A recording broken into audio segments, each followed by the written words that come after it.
बच्चों online class में आपका स्वागत है।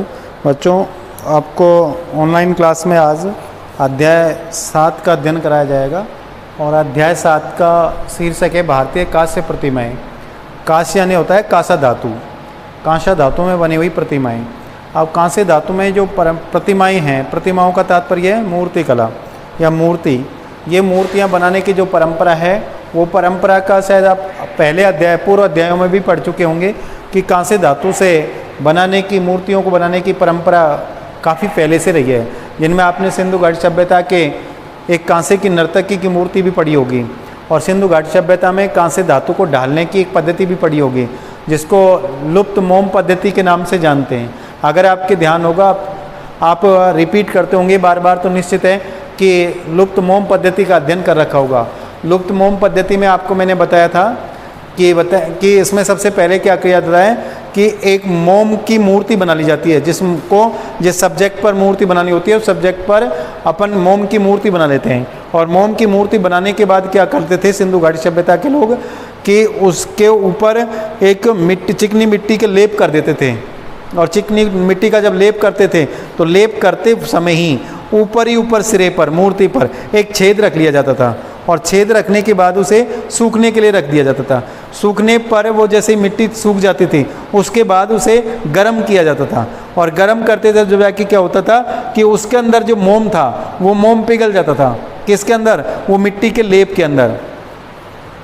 और जब वो मोम पिघल जाता, पिघलने के बाद जो सिरे पर अपन ने छेद छोड़ा उसको उल्टा कर दिया जाता था और उल्टा करके सारे मोम को उसके अंदर से निकाल दिया जाता था। और निकालने के बाद क्या हो गया, अब सिर्फ खोखला शेष रह गया जिसको अपन सांचा कह सकते हैं। वो सांचा शेष रह जाता है, उसमें कांसे धातु को पिघलाया और पिघलाने के बाद उस छेद में होकर उसमें भर दिया जाता था। और जैसे ही कांसा ठोस हो जाने के बाद में क्या करते थे कि उस मिट्टी का जो लेप था उस लेप को तोड़ दिया जाता था और तोड़ने के बाद उसमें से अंदर से कांसे की मूर्ति प्राप्त हो जाती थी या निकलती थी। इस प्रकार की विधि को लुप्त मोम पद्धति के नाम से जाना जाता है, जिसमें कांसे की प्रतिमाओं को ढालने का एक तरीका था। इस तरह से कांसे की प्रतिमाओं को बनाने की परंपरा काफ़ी लंबे समय से रही है। तो हमारे भारत में कांसे की जो मूर्तियां हैं उन कांसे की मूर्तियों में से 2 मूर्ति शिल्प विशेष तरह प्रमुख हैं। एक तो कांसे का नटराज का मूर्ति शिल्प है जो चौलकालीन मूर्ति शिल्प है, ये नटराज का चौलकालीन मूर्ति शिल्प है। और एक है उमा पार्वती का मूर्ति शिल्प। अब ये नटराज भगवान शिव का रूप है। ये कौन सा रूप है? भगवान शिव का।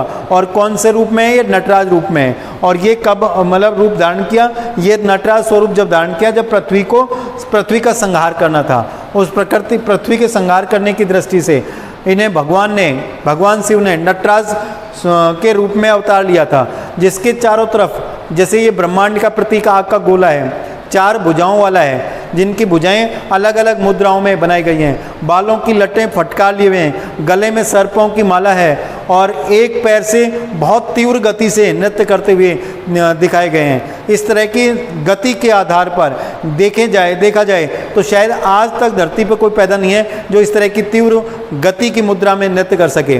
तो इसे नृत्य की कला में भी आदर्श देवता के रूप में माना जाता है और अज्ञानता रूपी राक्षस को दबाए हुए चित्रित किया गया या बनाया गया मूर्ति शिल्प है ये।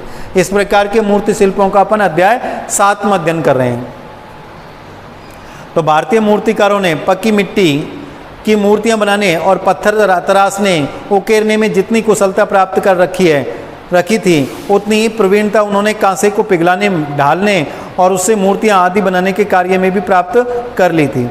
मैंने आपको पहले ही बताया था मूर्ति कला की परिभाषा कि मूर्ति कला की परिभाषा होती है किसी भी कृत्रिम या प्राकृतिक उपादानों को लेकर, जैसे सोना, चांदी, लोहा, तांबा, पीतल, लाख, मोम, हाथीदांत, लकड़ी, मिट्टी, पत्थर, इनको इनके स्वभाव के अनुसार सांचे में डालकर, गढ़कर, पीटकर, ठोककर, जैसा इनका स्वभाव है उसी हिसाब से मूर्ति शिल्पों का निर्माण किया जाता है। तो इसी तरह से कच्ची पक्की मिट्टी के बर्तन, मिट्टी की मूर्ति शिल्प भी बन चुके, पत्थर भी तराश दिए, पत्थरों में भी गढ़ दिया मूर्तियों को।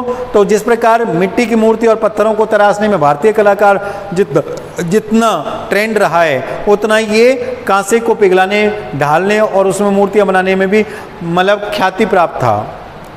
उन्होंने सिंधु घाटी की सभ्यता के अति प्राचीन काल में ही ढलाई के लिए सिरे पेरड्यू यानी लुप्त मोम की प्रक्रिया सीख ली थी। मैंने अभी आपको बताई दिया था, पाठ का अध्ययन करने से पूर्व बताया था कि लुप्त मोम पद्धति में वहाँ मूर्ति शिल्पों को ढाला गया था। इसके साथ ही उन्होंने तांबा, जस्ता, टिन जैसी धातुओं को मिलाकर मिश्र धातु बनाने की प्रक्रिया भी खोज कर ली थी। इस मिश्रित धातु को कांसा कहा गया था। कांसे धातु में क्या क्या मिलता है, देखिए ये वैसे साइंस का होता है, लेकिन अपने यहाँ बताया गया है तांबा, जस्ता और टिन, ये धातुओं के मिश्रण से जो धातु विकसित बनता है उसे कांसा धातु कहते हैं। बौद्ध, हिंदू, जैन देवी देवताओं की कांस्य प्रतिमाएं भारत के अनेक क्षेत्रों में पाई गई हैं। कांसे की प्रतिमाएं भारत के अनेक क्षेत्रों में पाई गई हैं। इन प्रतिमाओं का काल दूसरी शताब्दी से 16वीं शताब्दी तक का है, अर्थात दूसरी शताब्दी से ही है। ईस्वी मतलब वैसे तो सिंधु घाट सभ्यता में भी इस तरह के मूर्ति शिल्प बने थे। इनमें से अधिकांश प्रतिमाएं अनुष्ठानिक पूजा के लिए बनाई गई थी, मतलब पूजा पाठ के लिए, पूजाओं के लिए देवालयों में या मंदिर में रखने की दृष्टि से बनाई गई थी।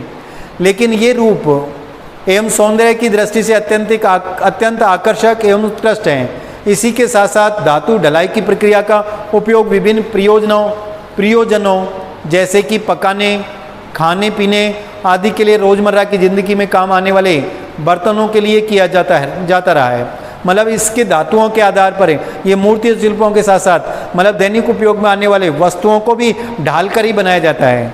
आज के जनजातीय समुदाय भी अपनी कला अभिव्यक्ति के लिए लुप्त मोम की प्रक्रिया को काम में लेते आ रहे हैं। लुप्त मोम प्रक्रिया को आज तक है ना जो कलाकार हैं वो कलाकार काम में लेते आ रहे हैं। लुप्त मोम पद्धति मैंने आपको बताई कि पहले मोम को क्या कर लिया जाता है, मोम की मूर्ति बना ली जाती है और मूर्ति बनाने के बाद उसके ऊपर मतलब एक चिकनी मिट्टी का लेप चढ़ा दिया जाता है और लेप चढ़ाने पर उसके शीर्ष भाग पर एक छेद रख दिया जाता है और छेद रखने के बाद उस मिट्टी की जो लेप है उस लेप को गर्म किया जाता है और गर्म करने पर उसके अंदर जो मोम है वो मोम पिघल जाता है और उस छेद के माध्यम से उसे बाहर निकाल दिया जाता है और खोखला होने पर उसमें धातु को पिघलाकर डाल दिया जाता है। जो पिघलाने के डालने के बाद जब धातु ठोस हो जाता है तो उस मिट्टी की लेप को तोड़ दिया जाता है और तोड़ने के बाद उसमें से अंदर से मूर्ति शिल्प धातु की प्राप्त होता है। इस प्रकार की पद्धति को लुप्त मोम पद्धति कहते हैं। संभवतः मोहनजोदड़ो से प्राप्त नाचती हुई लड़की यानी कांसे की नर्तकी प्रतिमा आपको प्राप्त हुई होगी, जैसे आपने उसमें पढ़ा है। लड़की यानी नर्तकी की प्रतिमा सबसे प्राचीन कांस्य मूर्ति है जिसका काल 2500 ईसा पूर्व माना जाता है। इस नारी प्रतिमा के अंग प्रत्यंग और धड़ सारणी रूप में साधारण है। ऐसी ही अनेक छोटी छोटी प्रतिमाओं का समूह दाइमाबाद महाराष्ट्र में हुई पुरातात्विक खुदाइयों में प्राप्त हुआ। मतलब महाराष्ट्र में कुछ पुरातात्विक स्थलों की खुदाई हुई, वहाँ पर भी इस तरह के कुछ अवशेष प्राप्त हुए हैं। इन प्रतिमाओं का काल 1500 ईसा पूर्व बताया जाता है, अर्थात वही सिंधु घाटी सभ्यता के काल का ही है। यहाँ पाई गई एक रथ की प्रतिमा उल्लेखनीय है जिसके पहिए सामान्य रूप से गोलाकार हैं जबकि उसके चालक मानव की आकृति को लंबा बनाया गया है और उसमें आगे जो बैल जुड़े हुए दिखाए गए हैं वो प्रबल तरीके से सांचे गए हैं, अर्थात सांचे में ढाले गए हैं उनको, मतलब अच्छी तरीके से। बिहार राज्य के चौसा स्थल से जैन तीर्थकरों की अनेक रोचक प्रतिमाएं पाई गई हैं जो ईसा की दूसरी शताब्दी यानी कुषाण काल की बताई जाती हैं। तीर्थकरों को निर्वस्त्र दिखलाना जरूरी था, इसलिए इन कांस्य प्रतिमाओं से पता चलता है कि भारतीय मूर्तिकार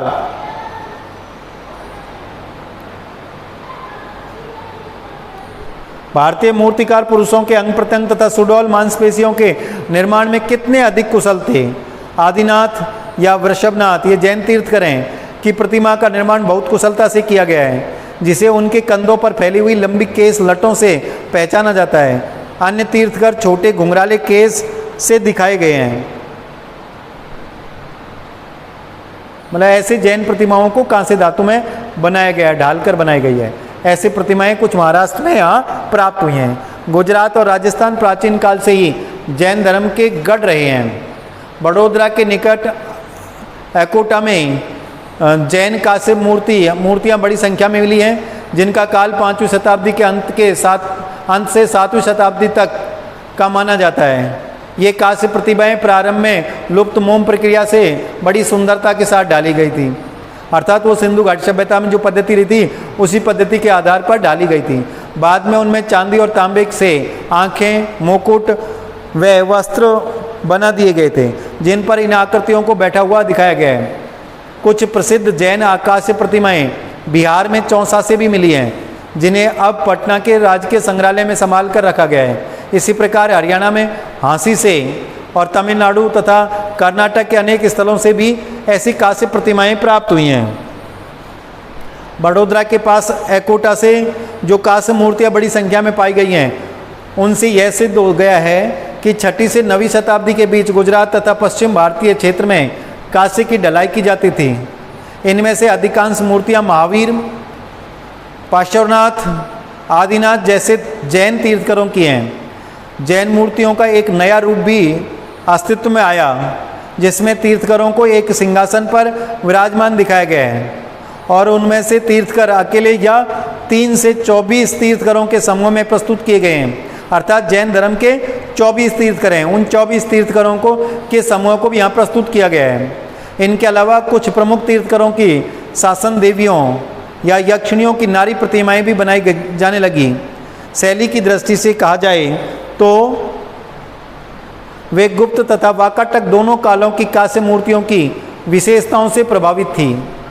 चक्रेश्वरी आदिनाथ की शासन देवी और अंबिका नेमिनाथ की शासन देवी है।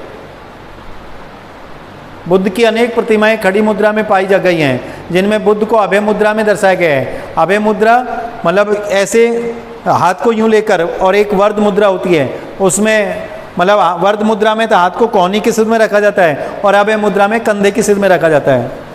ये प्रतिमाएं गुप्त काल और उसके बाद के समय यानी 5वीं 6वीं शताब्दियों में उत्तर भारत, विशेषतः उत्तर प्रदेश और बिहार में डाली गई थी। इनमें संगति यानी भिक्षु के परिधान, संगति होती है एक ऊपर वस्त्र धारण किया जाता है शरीर में, उसे संगति कहते हैं, जिसको लंबा चौगानुमा होता है। वो भिक्षा के परिधान वेशभूषा से कंधे को ढका हुआ दिखाया गया है, यह परिधान संगति कहलाता है।